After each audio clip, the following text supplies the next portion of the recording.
I'm the big LG Doc Gallows, and you're watching the Wrestling Junkies. Boom.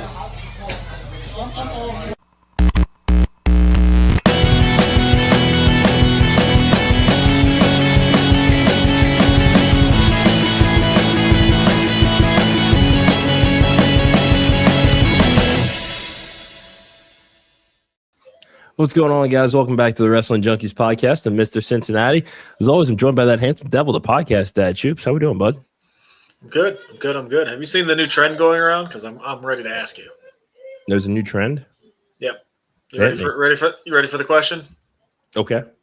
Okay. Besides the obvious, what's one thing you would change about yourself?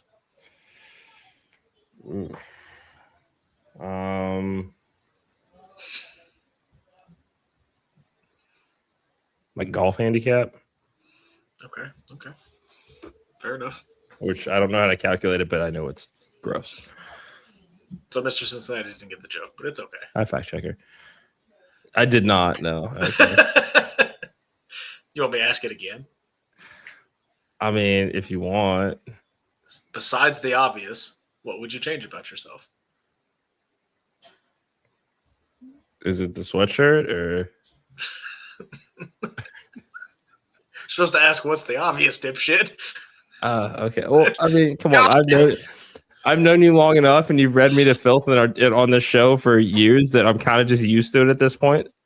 You elder millennial.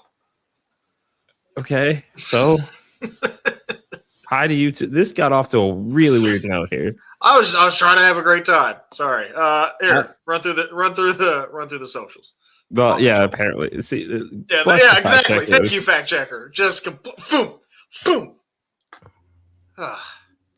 Where can everybody follow us?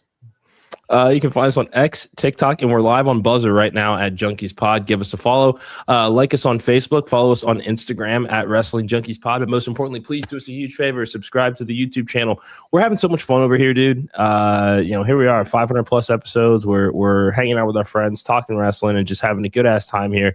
There's plenty of room at the table. Do yourselves a favor. Hit subscribe. Pull up a seat. Turn on those notifications, and help us grow this little community here. What? You know what I can't believe we didn't do? What?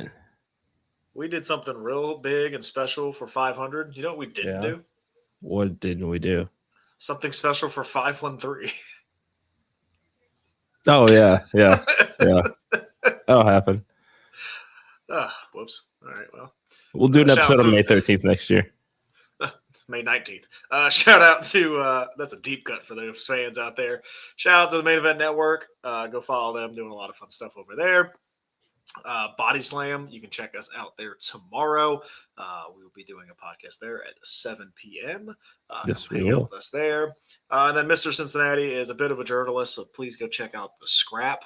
He is writing some great articles. I think you had a very topical article, if I'm not mistaken.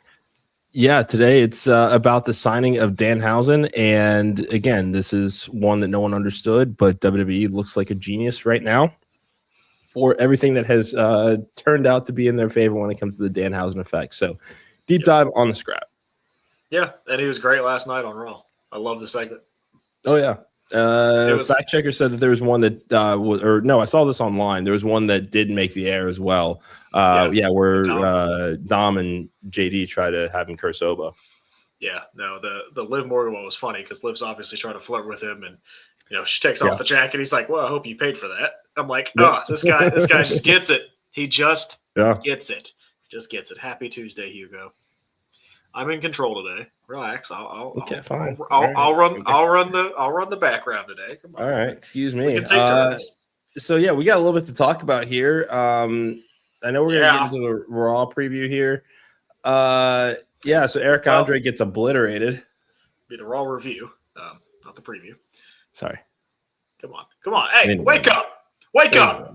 Come on, man. Is the Cincinnati stuff breaking you down? I know the Reds stink. Act your age, not your shoe size. Let's fucking go. It's Tuesday. I'm allowed to be a little tired. Excuse me. You know what my shoe size? Do you know what my shoe size is? No. 12. Okay. What's yours? 11 and a half. And he's ahead again. Yes, Eric Andre got attacked last night. I loved it. I like this angle. I keep saying I'm tired of the bloodline, but at least it's a new wrinkle in the bloodline. I wish they weren't forcing Jey Uso down our throats, but no. I like what we're seeing with Jacob Fatu. I think this is what Solo was supposed to be back in the day. It's a much better. He reminds me so much of Umaga. It's crazy. Yeah. And now Roman's starting to see it again. Like, oh, I have my pit bull. Like, I like what this is. I like the turn that Roman did. That little smile at the end. Yeah. Do it again, and then little bit of a smile. I'm good with this. I wouldn't hate if the Usos just exit the equation. If it's just Roman and Jacob Fatu, I'd be okay. Yeah, and I actually have a tweet here that I came across today, and I want to read this to you. This is from great friend of the show, Joel Wood at Gifted Money. And he says, actually, I think this is where the story shifts. Roman Reigns is not gaslighting or manipulating his family this time. I think Roman has learned from the previous bloodline that if he wants this to work, he's got to treat his family as equals. That's why he's not talking down the Usos and letting them run their own plays. Jacob had to earn his place in the bloodline, but now, as Roman said, he's not an outsider anymore. Bloodline may lean heel, but Roman isn't going about it the same way. If he wants this one to last, he has to lead by example and not by manipulation or by being a dictator. Yeah. And then eventually he's going to go back to that old ways. So it's going to work for a while, but eventually he's going to come crashing down. I like, too, that he was mentioning everybody planting those seeds when he was talking to Jacob Fatu about the family. Mm-hmm. Didn't mention Dwayne. He did not. That's probably happening in Saudi Arabia. It's probably happening. All right. It is. We've been talking about for a decade. My patience is running out. This is the last year I think they can do it. I think you and I both said that. Like, this is probably the last year where anybody would probably care, especially with Roman getting as hot as he is. Fatu's getting as hot as he is. But, man, this is a much better use of Fatu than he was in Solo's group. So I'm happy with this use of Jacob Fatu right now. Yeah, and the Eric Andre spot sounds like that was just product placement for the movie with John Cena that comes out in a couple of weeks on Netflix. So TKO going to TKO. They're going to make their money. Didn't overstay its welcome either. And Eric Andre is a guy that, because he leans into the absurd with his comedy style anyway, that just kind of, okay, this makes sense. It was fine. It was I don't want to say it was like a shocking moment, but it was one of those, oh, okay, well, he's pulled Eric Andre out of the crowd. Like, it was a surprise, but not, it was a different kind of surprise, Yeah, like, would have been better if it was like a plant, maybe, I don't know, but still, like, that's showing now, hey, Roman doesn't have to do the heavy lifting anymore. I tell Jacob Fatu what to do and he'll do it. So overall, didn't hurt anybody. Like, segment was fine. Yeah, it didn't overstay its welcome. No. You know what did overstay its welcome? Hit me. Jey Uso. Okay. I'm not into this. I'm not into this storyline. I want to see the Usos tag. I don't want another Jey Uso singles run. I really don't. Yeah. I really, really don't. I don't know. I don't know what it is about it. What's up, Fernando? With a company that keeps saying their tag division needs help, you have one of the best tag teams ever. Yeah. And they're not even sniffing the tag titles. Like, yeah, and I mean, we texted a little bit about this earlier today, and potential reports that sound like that might be a little bit more rumor and innuendo about LA Knight's coachability and whether that's impacting his push in WWE, and we were talking about who's the better wrestler of the two between LA Knight and Jey Uso. It's not Jey Uso, and you cannot tell me it's Jey Uso. Jey Uso, I mean, I understand why they went with the singles push. You had to try it, and it worked. I mean, he made a lot of money for himself with Yeet merch. I'm not going to say that it wasn't commercially successful, but the in-ring product was not always on the same playing field. And we saw that. There's a reason why his world heavyweight title run only lasted 51 days. If, this were somebody that had, and again, this is a career tag team guy that has been thrust into the single spotlight. And that's not to say that people don't eventually evolve so they can become established single stars and go back to we never really saw that evolution with Jey Uso, excuse me. You ask me all the time, can you name a 5-star or a signature Jey Uso match? No, you're right, I can't. But much to my point today, I can't say the same thing about LA Knight either. No, but that's where I think this whole thing's dumb. Like, they're literally the same person. One got yeet over, one got over. One is selling a ton of merch, the other selling a ton of merch. One was over as shit with the crowd, the other one's over as shit with the crowd. Is the wrestling the best? No. Is the wrestling the best? No. So you're telling me that the coachable thing is the reason, which is backstage stuff? Makes sense. Yeah. I knew it. I knew it had to be that. And the whole thing about, Jey Uso's better and his in-ring ability is better. Miss me on that, because when has this company ever given two shits about in-ring ability? They care. Like, for how long was Terry the face of the company? Dude couldn't wrestle his way out of a paper bag. Like, I'll give you that. It's just that's a cop out for me, right? Because it's just, I don't know. I don't want to belabor the point. It's just they're the same person. One's a part of the bloodline, one isn't. That's kind of how I feel about it. That's fair. But so realistically, because let's talk about this. We got Jey Uso and Javon Evans coming up this weekend. As great as it is for Javon, I don't think that this is his time. Especially that spear out of the sky from Braun Breaker. He's got his hands full with division right now. Yeah, no, I didn't expect Javon to win this, especially after last night. After Oba winning, yeah, Jey Uso's gonna win against Javon, and we're probably gonna get Oba and Jey, and they can tell the story of Oba beating Jey Uso and starting his path down the bloodline, or they're gonna go Jey Uso, and if they do that, I have a sneaky feeling he would beat Cody Rhodes.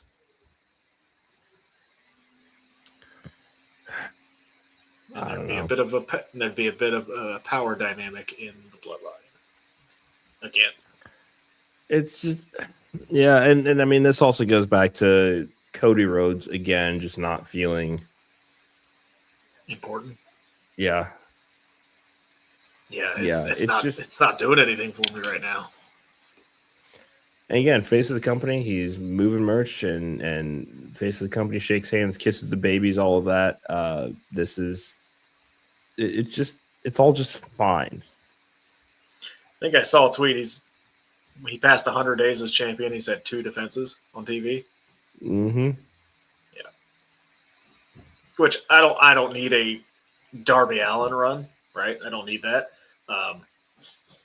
But it is also kind of crazy that Cody Rhodes has only defended the title twice in 100 days. Like, yeah. Okay.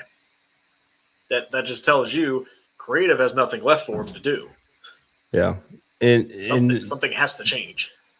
And let me ask you this, and this is sheer curiosity, because I know that you have varying stances on how often certain championships should be defended. Mid cards, I think, get a little bit more grace, but we talked about Cody Rhodes. 100 days as WWE champion, only 2 defenses.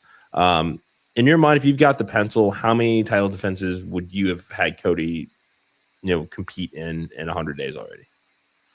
So I'm trying to think of the PLEs that we've had. So he won the title at Mania. He win the title? Or no, not Mania.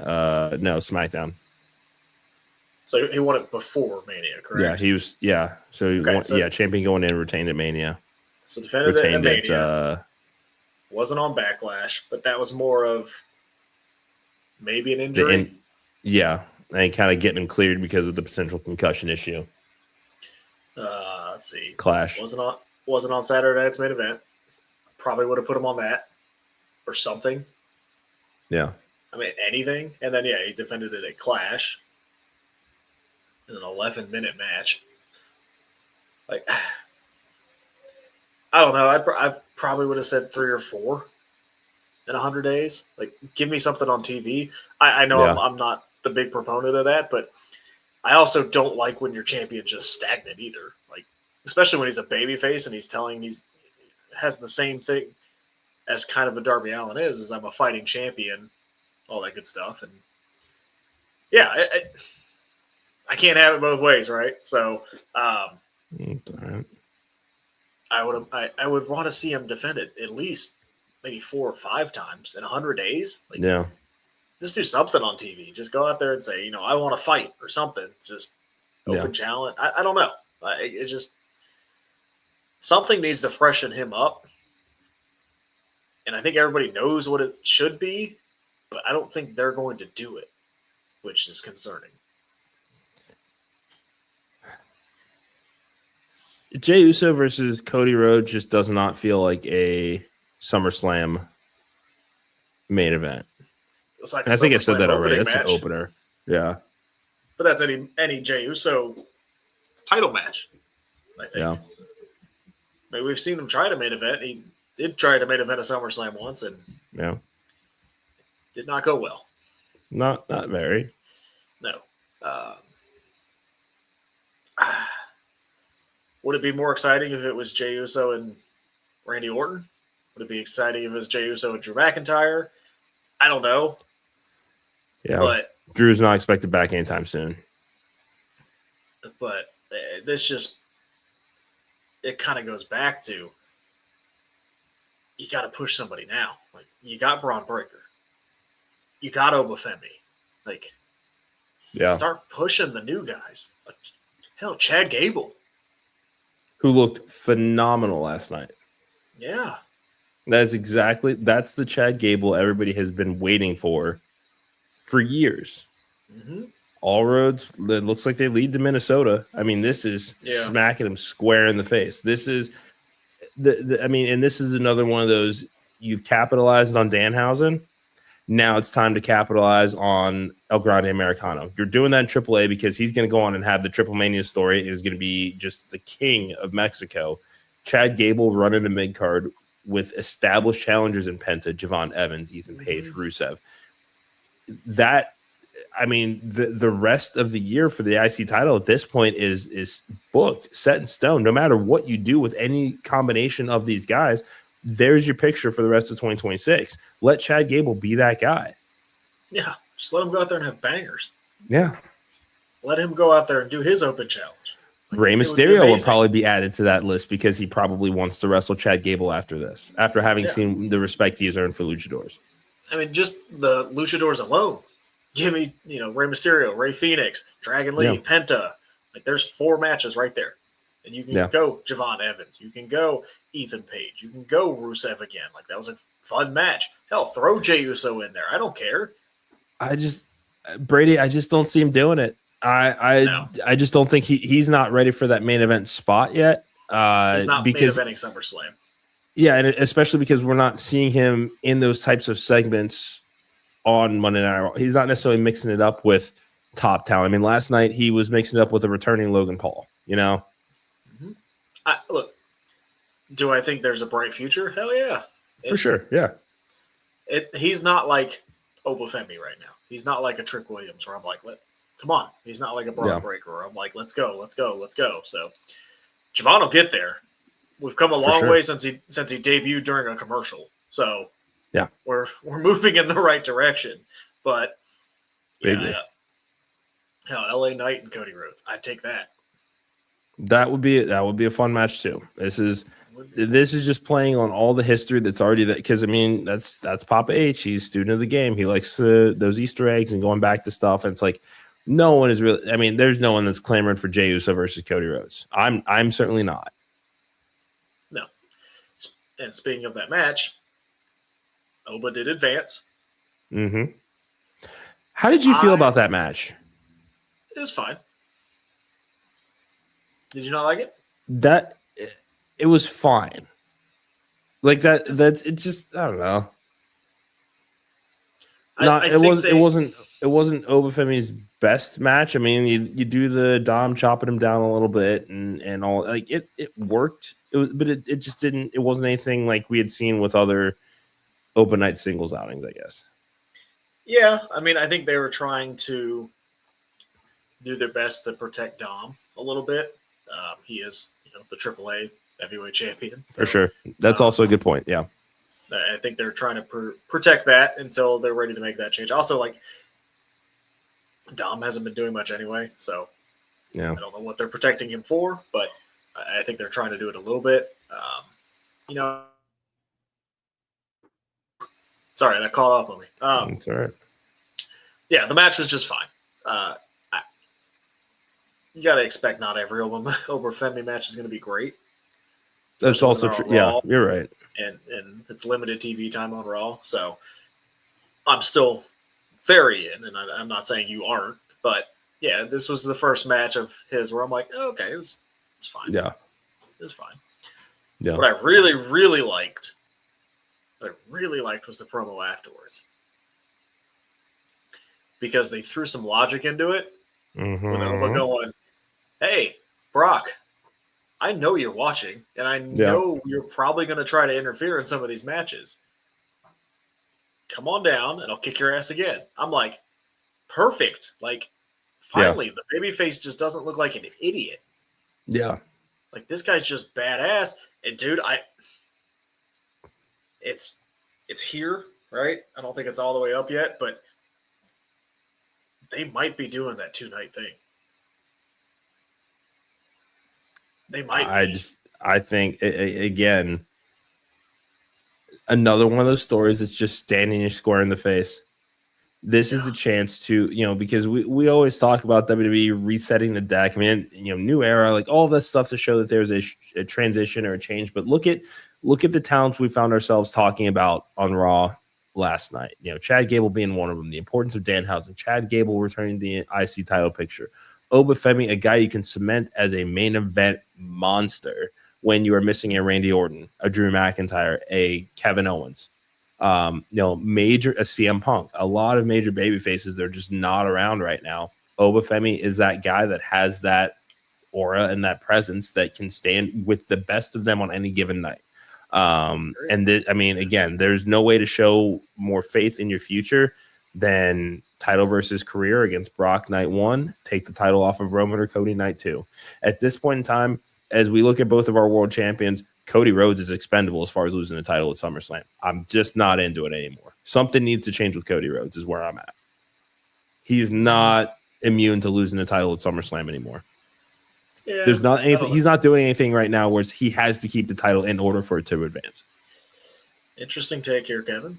Thank you for joining us. Thanks for joining us. Yeah. An Obafemi great match. There's a couple in NXT during his NXT title run. Go check those out. I wouldn't say there's any 5-star classics, but it's not like any of the matches have been bad. So go check out some of those matches. But thanks for joining us. It's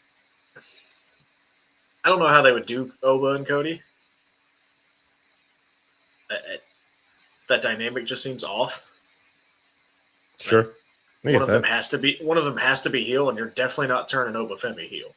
No. So I don't know. I don't know that you do. I mean, this is just they wrestle on Saturday Night's Main Event. Yeah. So you can play into that story, but because there was no definitive ending. Yeah, but I feel like it's an Oba's character as the conqueror to go take out the head of the table. That's fair. Plus, I would write a blank check to see Obafemi and Jacob Fatu in a match. Ooh, yeah. Like that. Goodness. Man. Can you imagine? Batten down the hatches. That is just plus the build would be insane because they could both talk and they could both just be insane and just manhandle people on the way there. It would be Build to that. Come on. Build to that. Braun Breaker, Seth Rollins, cage match at Night of Champions. Is this the final match, please? So they had what? Backlash and Clash? Yep. Braun won the first one. Seth won the second one. No, they had Backlash and Raw. Sorry, they didn't. Yeah. That's right. I would be okay if it is. This story doesn't have the heat that it should because of everything that's gone on with bad creative injuries, all of that. I know that I've said on this show before, I would love to see it inside Hell in a Cell. This is not a program worth ending inside Hell in a Cell anymore. It's just not. If this is it, cage. I'm fine with it. Yeah, it's a cage match. Totally fine. It adds something to that card, which is fine. It could have been more. Yes. I wish that it had been more. But again, there are a lot of things that were just out of people's control. Yeah. Yep. Fair enough. But I think I am ready for this one to be. I'm ready for Braun to move on to the main event scene. I need him tied up with somebody other than Rollins. Which begs the question. Go ahead. Next week, tag titles are on the line. Street Profits have returned. Do we go ahead and flip the titles now? I think so. It's a London show too, so adds a little bit something special to that card. Yeah, I think so. And then you have Braun lose at Clash or whatever, and then Braun just goes completely mental. Yeah, and just just doesn't need the vision anymore, and you just have him and Paul Heyman, please. Yeah, please. And then real quick before we start NXT preview, Io Sky advancing in the Queen of the Ring. I think she's winning. Probably. I feel like you'd got to do Io Charlotte here, right? I think so. Because we've already seen. I mean, I'm not really looking for a teaser between Liv and Io. Not if the title's not on the line, you know. That's the thing is you can't get out of that without a smosh finish. Yeah. So I think that happens with Charlotte and Liv rather than Io and Liv in the finals because you don't want a non-finish or a weird finish. Not for finals. Queen of the Ring. Yeah, you don't want that. No, not at all. So, and it begs the question: if Io does win, she's going after Liv or Rhea? First of all, it depends on how that knee is. Also, can we stop trying to look up wrestlers' phone numbers and text them for tickets to shows? Yeah, it's weird. Don't do that, please.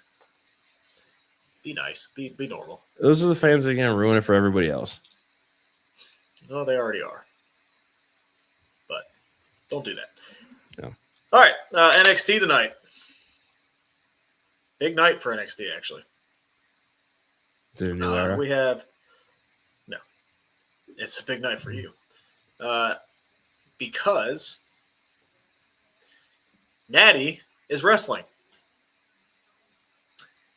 She is going one-on-one with Jada Parker. That's cool.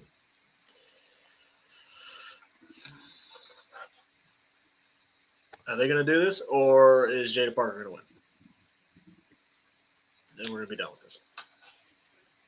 I don't necessarily. I don't want this to be a one-off, especially because they've upped the intensity by having her crash the dungeon, and I don't know if it's the timing is serendipitous or intentional as far as quotes are coming out about kind of how protective she is of spots of people that want to come train there.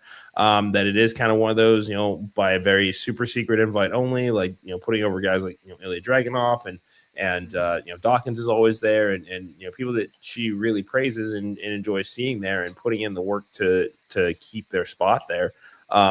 That's sacred. I think that it has to be more than just this one match, but it was this is you don't go crash in the dungeon. Like that's just something you don't do. No. I'm very hopeful. I really am, because I think Natty could be something. In NXT, especially with this character. I just have. Please just don't let this lead to like an underground match. I'm not interested in that. You have done that to death. Like it was fun. That's one of those ones where it's like a Hell in a Cell where like, oh, this feud needs the underground match. They just do it to do it now. It seems like. And I mean, that's the thing is I don't know if Barnett is like done doing blood sports, but this is one that if it spills over to where Mr. Stone is just like, you know what, traditional match ain't enough, underground ain't enough. Like send him to blood sport or send him to go do something crazy like that on the indies to get a little more heat on it, put it on like a GCW show or something, really take it up a notch there. Because both of these women are capable of carrying a story like that. Yeah, come do it on Friday at GCW in Cincinnati. God, I'm so fucking excited. It's going to be fun. Little double date action. That's happening. And I don't think we have the kids that night. So, North American Championship, number one contenders match. Sorry. Tavion Heights and Jackson Drake. I'm going to go Jackson Drake here. Really? Okay. Vanity Project's on fire right now. And I like that we've got Baylor. We've got Baylor and Smokes as the tag champs right now. It only makes sense to add another belt to that collection with Michael Lockwood backing them up. Yeah.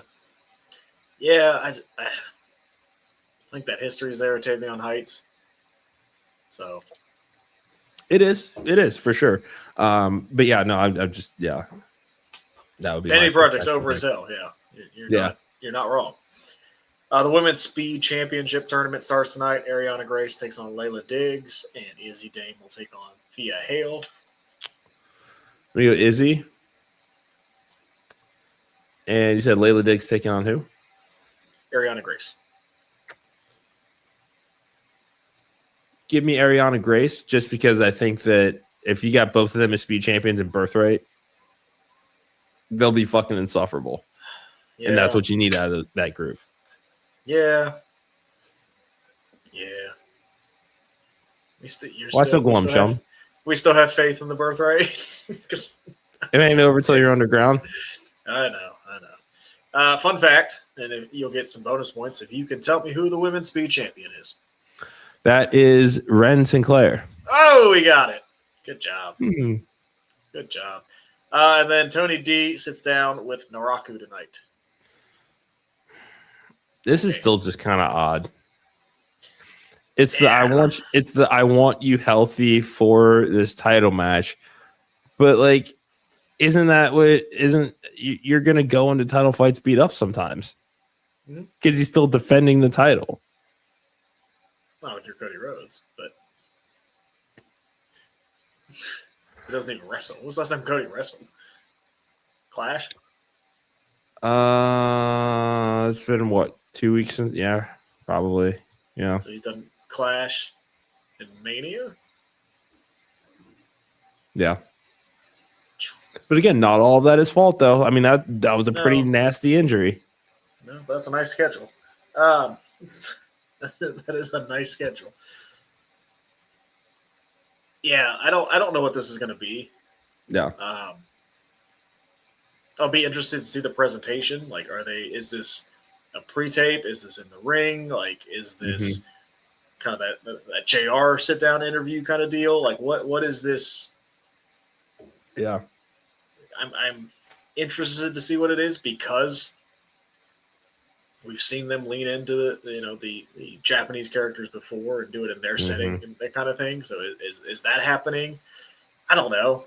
We know Tony D's past with, although they try not to talk about him being the Don, like we know how his sit downs go, kind of thing. So I don't know. Like, I'm interested. I think I can be quickly uninterested though. I think that's the worry about this match. That's fair.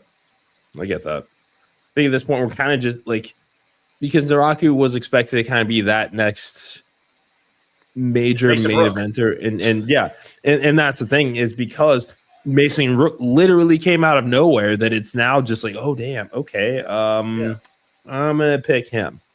Yeah, like, and that's okay. I think they thought Naraku was going to have the impact Mason Rook had. Yeah, Mason Rook has kind of taken it by storm. So and that is, and the thing is, I think that this begs the question. This takes nothing away from Mason Rook. This takes nothing away from Will Cruz because we have covered a metric fuck ton of progress. Is Mason Rook as over as he is if he doesn't have John Cena tweeting and telling everybody who is? Naraku could have still been that guy to take that spot. But again, when John Cena is tweeting, I know exactly who you are. And I remember when I met him and I told him that and I told him what a fan I was of him. That made a massive difference for him. It did. And, it's be ignorant to say it didn't. But yeah, I think, I don't know if he'd be as over as he is, but I feel like he would probably still be more over than Naraku because he looks different and he moves different for someone that looks that way. Yeah. And like immediately got people talking. So he has the catchphrase. And it fits the song, like Whoop That Trick. Yeah, I think he would have been not as over, obviously, with the John Cena rub, but he probably would have still been like, I kind of want him over Naraku just because of the shock factor and the presentation wise. Like, we've seen this character with Naraku before, right? Like, we've seen this done a couple times. We haven't seen anybody like Mason Rook in a while, and I think that's what's eye-popping. So. And Brady wants to know if in hindsight it was a mistake to debut all of them at once. Not at all. No. There were a number of names that got called up to NXT that you kind of had to just, okay, we are resetting the deck. That's what it was. And I don't think that's necessarily anything that you need to be shy about, especially when, again, some major names had been leaving NXT at the time, that it's just, again, this was just kind of where the chips fell. No one could have I certainly hadn't heard anything about Mason Rook being signed. But again, no one could have predicted John Cena would tweet about him and do so frequently. I think I don't think anybody could have predicted that. I think the issue is, in hindsight now, is you have three faces. Yeah. Like, I just don't know if they thought Mason Rook would get as over as he did. Like, he clearly came in as a bad guy. Yeah. And he is not a bad guy. So did they flip that, and does Naraku come the heel, or does Tony D, which will be fine, become the heel, which would also be fine? But I think that's the issue where this whole title thing is a little weird, because like, I don't want to root against Naraku, I don't want to root against Tony D, I don't want to root against Mason Rook. Yeah, and it could just be going back to that very simple, I need a face, I need a heel thing. I think that's a dynamic that they probably need in this one. They're trying to just overcomplicate it maybe a little bit. For sure. I would love an established heel between these three. Yeah. No, I understand what you're saying. No, I get it for sure. Who that is, we'll see what happens. I think this sit down will tell us a lot about that. Again, Great American Bash is just a couple of weeks away. I think now is kind of the time to figure that out and kind of see where the rest of the summer goes. Because I think Heat Wave will probably be next at this point. Probably right before SummerSlam. Yeah.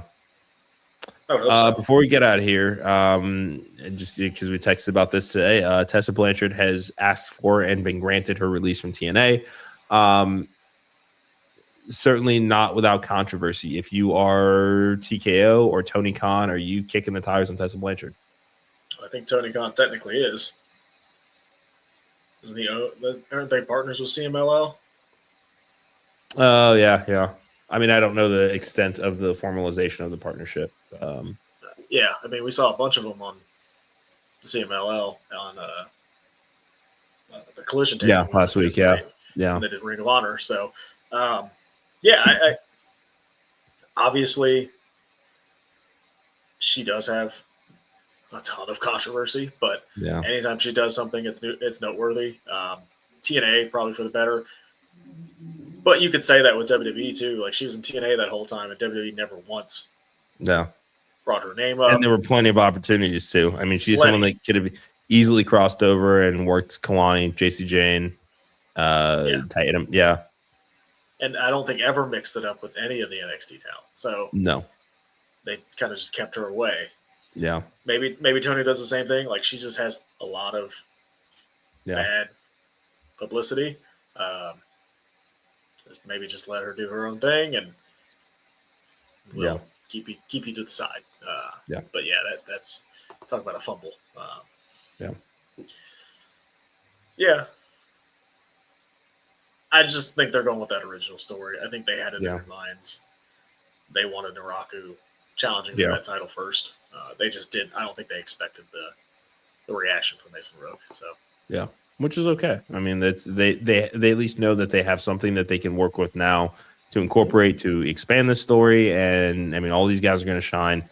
And I mean, I know that it's only June, but December will be here before we know it.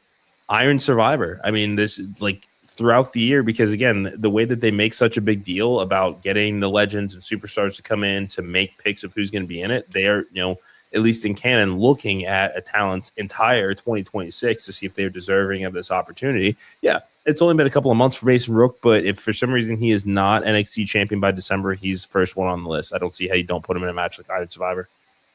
No, it'd be perfect to have, pop a rating and have John Cena come to NXT and announce that. Yep. It would be. I think it'd be great. Yep. Okay. See, I knew you're good. See, I know you are. You're a good wrestling booker. I'm giving you a compliment. Matches. I appreciate that. I've been trying to put on some A+ shows today, and it hasn't been working. I got a 7-star the other day. Really?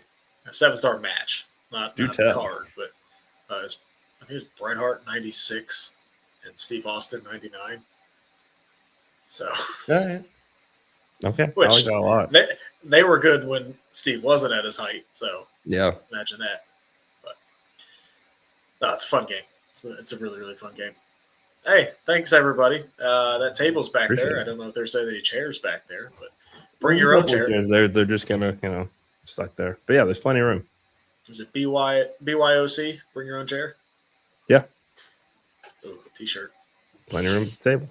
Oh, that is yeah. I like that. I like t-shirt. That. Yeah. No, thanks everybody. Facebook. Follow us on Instagram at Wrestling Junkies Pod, but subscribe to the YouTube channel podcast. Dad, tell them the magic number, dude. Just one. Tell one person if you like what we're doing here. Having a great time talking about wrestling.